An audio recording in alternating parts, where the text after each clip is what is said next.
and welcome to Captain of Industry. My name is Nokip Kimboy, and guess what?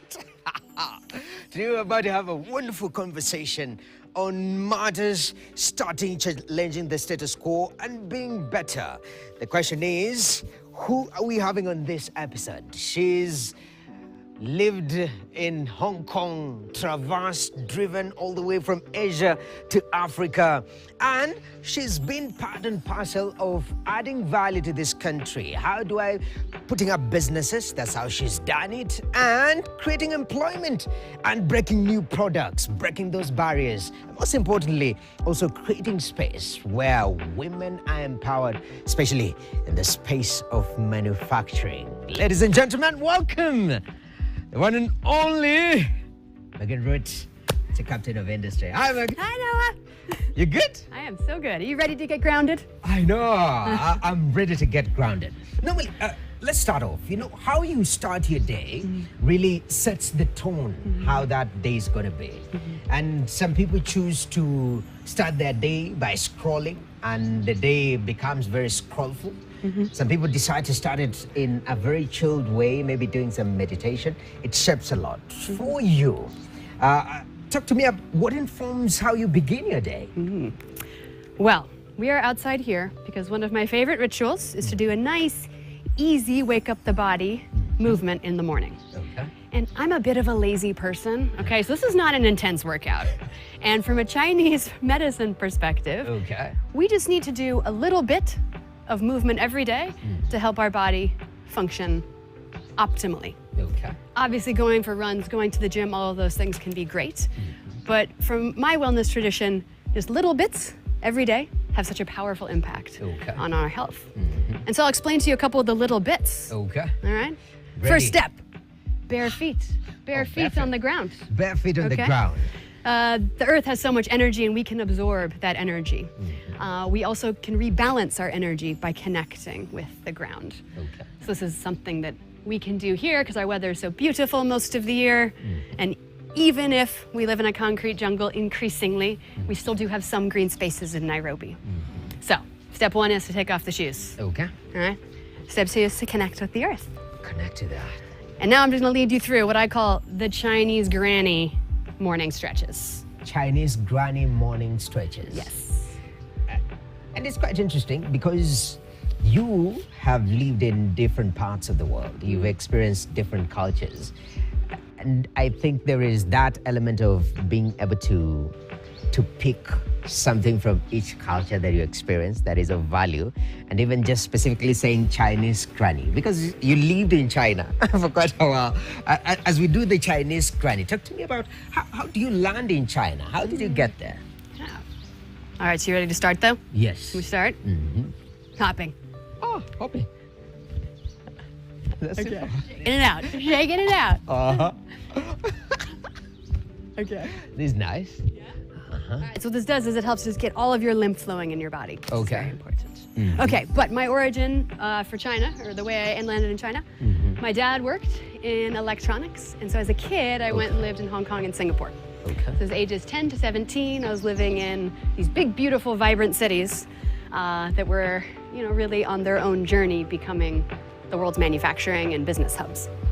So early exposure to Asia. And then after university, I went and moved to mainland China. Okay. First, I lived in a village, like literally surrounded by rice paddies, and that's where I got good at Chinese. Okay. And then I went and worked in a factory in Sichuan, which has very spicy food. So I'm also very good at eating spicy food. But one thing you learn by living in China is that all these little habits create overall wellness. And even the way Chinese people eat, they really think a lot about what kind of spices and what kind of vegetables create a healthy body. And those things are designed in concert with the weather. So Sichuan food, spicy food, is because the weather is very humid. So they say, hey, we're going to put more chili in there so the humidity burns out of the body through the food. Oh, that's quite interesting. I never knew that. I just thought they love chili for the sake of chili. So yeah, Chinese food is medicine. Okay. Which is a nice thing to start with. That's quite interesting. Okay. Yeah? Another one, up and down. And a whee! Hello, hello, Yeah. hello. you know. That's some Maasai improvisation. Yeah, exactly. So you not only absorbed this culture, but you even went and learned. You were more intentional to take Chinese wellness studies and classes. Yes. I have been learning Chinese medicine in a variety of different ways, but one of them is to be a patient. So acupuncture is a really interesting style of medicine because it's about a relationship between the acupuncturist and the patient. And it's about learning how to pay attention to your body to communicate some of these things to the doctors. So the doctors can see things in our bodies, Chinese doctors, and they can feel things. But what Chinese medicine really tries to teach us is how do we pay attention to ourselves? How do we pay attention and listen to our bodies? And that helps the practitioners design the right herbs, design the right acupuncture. Spectrum. Keep going. All right, this one is a little trunk twist. Trunk twist. Trunk twist. So that when you focus, is it here or up? It's kind of more in the rib cage area here. Okay. And you can feel a little bit in your back too, kind of around your shoulder blades. This is a good anti-computer stretch. Quite interesting right there.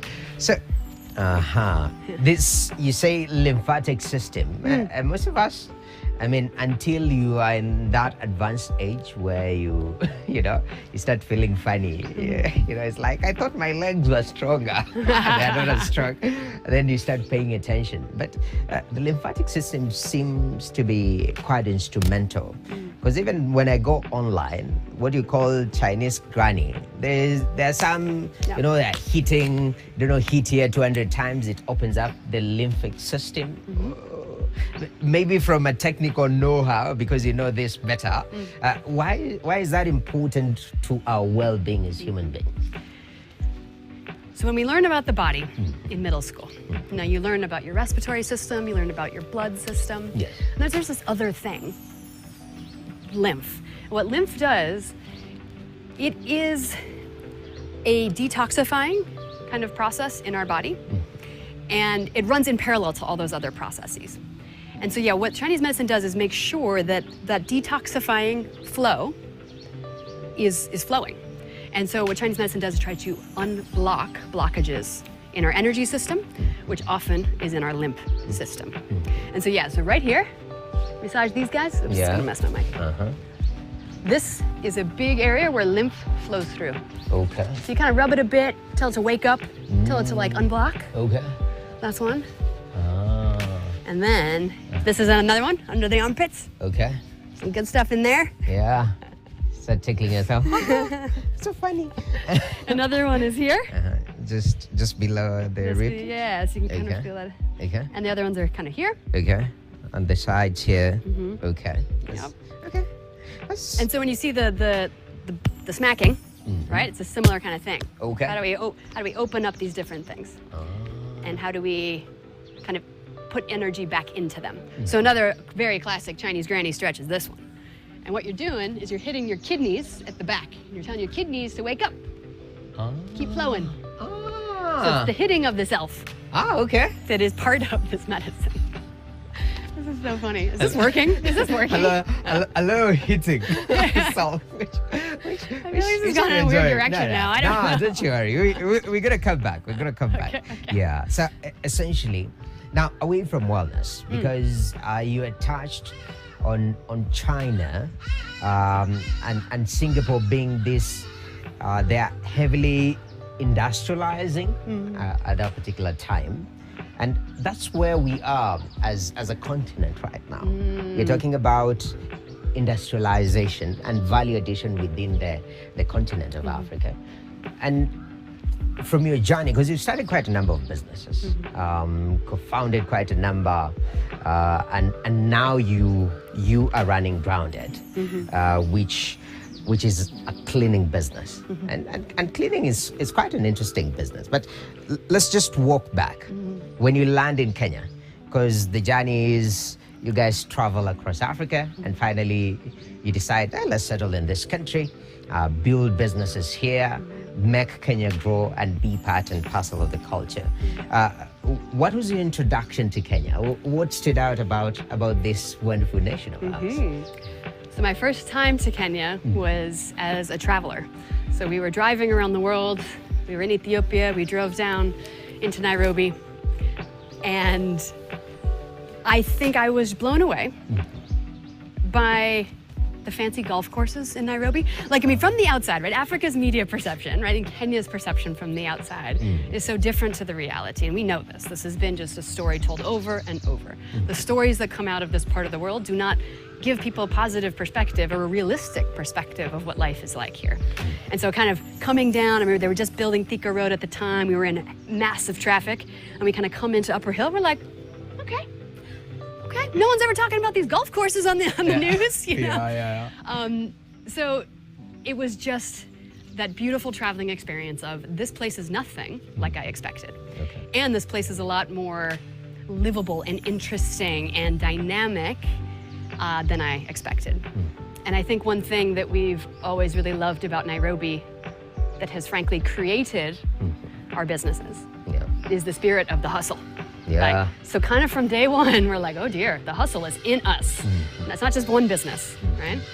We want to do more and more and more. The hustle is in. We want to bring kombucha. We want to bring craft beer. We want to bring non-toxic consumer products. And so that hustle, we feel that hustle, and that's what's made us love living in Nairobi. Okay. So for example, you guys go into beer. Beer, we have multinational players within the system. Talk to me how you balance it off, especially introducing a new product you find in an established ecosystem. But also you are listening to the consumers on the ground and they're saying, by the way, there are these gaps, maybe I'd prefer this kind of products. How do you find that balance? As a product designer, what I find so compelling about our environment here is the ability to start small. Okay. And so I always tell this to people starting businesses. Start with a prototype. Go out and talk to people. In the situation of Grounded, it was a very strong realization that women's health in particular is being impacted by how exposed they are to some pretty harsh chemicals for cleaning. And so this concept was there. I prototyped a couple of products. I started going do market research, talking to mama fua around the place. And the amount of feedback I got so quickly helped, catalyze Grounded into reality. But the feedback I was getting was, my skin, I don't use that one because my skin just really reacts. Or I don't use that one because my fingernails fell out. And when I was hearing those things as a product developer, I mean, that's just so much value baked into my reaction to that. No one should be having those reactions to these products that are on our shelves. So, sense of justice for women, a sense of justice for the consumer, and a sense that we've gotten so far away from what is good for our bodies. We've gotten so detached from it. We kind of don't even realize all these things that are bombarding us. And so those cleaning chemicals are just one of those things. This is all to say that in developing Grounded, it started with prototypes. We knew we could bring something unique to the market, something that was from nature, actually, and we knew that we were solving problems for consumers. All right. So show me one more granny exercise. I know we started with this, we did this. Is there a place that we transition into like full taekwondo? Okay, so I'll give you a couple. I'll give you a couple more, okay? We're gonna do kind of this lunge and touch. Okay. Which feels kind of superhero-y, right? I know. Like Thor's landing. Yeah. Let's go. And what does this do to your body? Well, does it feel good? It just feels good. Yeah. It's the simple exercises. It's the simple exercise. So now this helps open up the inner thighs, but also helps open up the shoulders. Okay. My posture is telling me, no, you need to do more of this. By the way, Megan, what do you do for fun when you're not running grounded? What grounds you as a person? Socializing, and socializing around beer is definitely a big lifelong story for me. It's how I met my husband, drinking some beers in a hostel. That element of social life in Nairobi is a big part of my life. Okay. Going out to bars, checking out new restaurants. Okay. All that good stuff. Supporting Kenyan musicians. Okay. I also have children. And so children, I spend a lot of time. They're in a really nice age. I like spending time with them now. So in the early days, sometimes you're a bit like, oh, I gotta wake up again. And now I'm just like, let's go. Let's hang out in the morning. Let's hang out in the evenings. So I am in a spot of really enjoying spending time with my children, seeing the people they're becoming. Yeah. And as much as I can, trying to work my grounded wellness into their lives. Nice. That's quite interesting because when you talk to lots of captains, they talk about parenting and how it shapes who they are and who they are becoming. As a mother, as a wife, running grounded, it seems a lot is going on here. And the quest for balance is very, very important. So talk to me. How did parenting change you? Did it change anything or just added to the awesomeness? You know, some people, I had an awesome life prior. My kids are here. I'm even enjoying it further. I did not anticipate how much I would enjoy being a mom. I was kind of like a type A, corporate-y type person, then kind of fell into this entrepreneuring thing. And I think something about all of our Kenyan experience was opening ourselves up to the next stage of life. And, you know, Kenya is such a beautifully family-friendly society. Like, there was something very interesting about living here and then having children to really feel like this feels natural. It does feel natural. It doesn't feel like, oh God, who wants to be a mom? Which is what I would have thought, you know, when I was in my 20s. Like, I don't know if that's for me. So becoming a mom made me realize a lot more about how caring I am and how caring I can be. I think it's also just, it really tunes your mind into more community than selfishness and individualism. And, you know, our children were such a part of the business as well. Booch Kombucha was also in the SQ. So my kids used to go back there, get mandazi from the girls working back there, try all the new Booch. So they were very much part of our product development process. And then for Grounded as well. I mean, my daughter was only about 6 months when I started Grounded. So for my firstborn, Grounded was a lot about how do I take care of this and how do I think about using my active, productive time to take care of you and all future generations a bit better by reducing this chemical burden. With specialization in manufacturing, it's quite interesting where we are as a continent, because the big question about why are we exporting raw materials? Why are we not producing more within the continent? Create jobs within the continent. And the argument that Grounded is making and the many businesses you've started is that we have the capacity to do it, to value add here. We have a market here. And even we can produce for other African countries and, if need be, for the other continents. But from your experience, for us to reach that level of manufacturing that we want to hit, in fact, we have Vision 2030, Vision 2063 as a continent, so many visions. But practically on the ground, as somebody who's doing it, what needs to be loosed to make sure that this sleeping giant of African manufacturing can come to life and full potential? I think we have incredible potential. So Grounded is largely a manual factory. We have some semi-automated processes, but we can do so much through leveraging our manual labor. And that is incredibly powerful as a young business because you don't have to over-invest in machinery. You're not spending money on things before you have sense of confidence, sense of market, right? Sense of the cash flows needed for your business. So we just have an incredible opportunity, right, to use our labor to start. And then how we help develop our labor over time, you start to add a little bit more machinery and you start to really then deliver at a bigger scale, which makes, yes, the whole economics of a manufacturing business. As we come to the end of this conversation, I don't know, are you a big reader? Do you read a lot? Oof. Okay, so where I got in the motherhood thing is I got really into really terrible romance novels on my Kindle, okay? Okay. So my reading is not great reading. That's all I'm going to say. But it's escapist reading. Oh, really? Where I don't have to think very much. I think too much in my day, in my day life. When I'm in my reading time, I like to just zone out. The thing is, what stimulates your mind, your brain, and where you are. So your day can be so busy that your reading mostly goes into the fictional world, and that is what you enjoy. So I don't know, what kind of literature did you interact with, or have you interacted with, that really reshaped how your mind looked at a particular thing that was very impactful to you and you'll never forget for the rest of your days?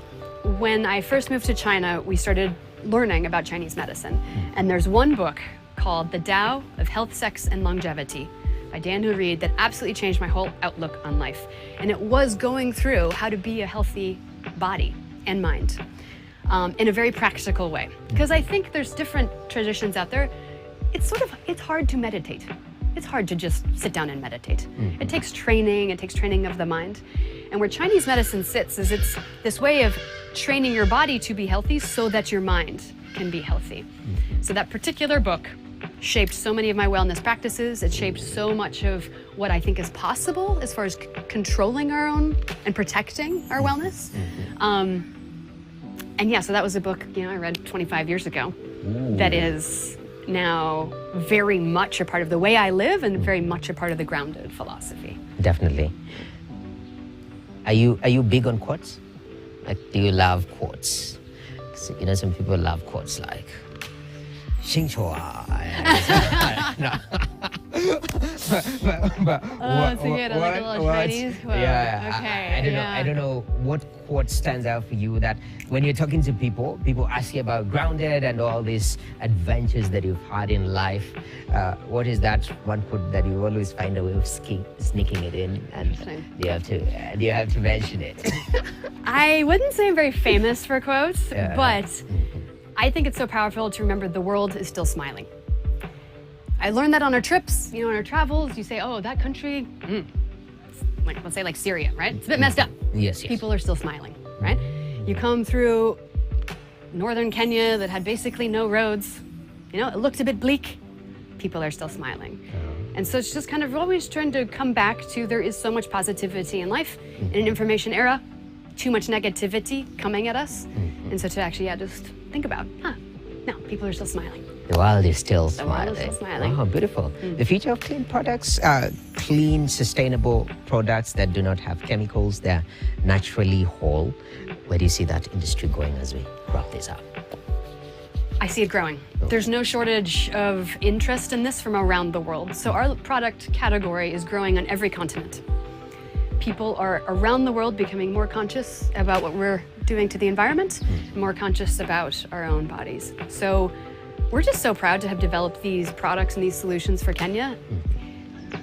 And we realized in developing the solutions for here, we found something unique to offer the global landscape. And I'll give you an example. We have a dish soap that's a solid dish soap. It's our best-selling product. Our team loves it. That thing is a bit weird for other parts of the world. It's not weird for Kenya. Everyone understands how to use it. It's a bit weird for the other parts of the world, but it's also weird in a very good way. And it's weird because it's long-lasting, it's very little plastic or no plastic, and it delivers a really nice cleaning experience. But it's this kind of switching our mindset to we're used to just squishing fairy liquid, like dishwashing liquid everywhere. We're trying to change mindsets a bit, right? More is not more in cleaning products. Soap, the soap that our ancestors have been making for 5,000 years, does everything we need. And so that's part of our mission, is back to basics, more simple. And when we get more simple, we get more natural. Wow, beautiful. That's a quotable. We'll remember you for that quote, It's amazing. but I mean, the takeaway for me is that sometimes you just need to go back to the basics. We overcomplicate life, and sort of it brings us back to, this one works. We really need to invest in this. Natural, grounded at the end of the day. And secondly, the world is still smiling. So there is always hope. There is always an opportunity to do better. No matter how hard the circumstances or how bleak things look, the world is still smiling. Thank you very much, Megan, for talking to us on Captain of Industry. This has been an amazing experience. So, did you learn any? Well, did you learn anything? How you feeling? I feel feeling like flowy? we should do like taekwondo or something like that. Well, thank you very much. That's been our episode on Captain of Industry, Megan Roach, founder of Grounded, and she says that we have to be grounded. Okay? That's what she says. But the world is still smiling. That's been our conversation today on this episode. Captain of Industry. I can rest. You're out. This has been amazing.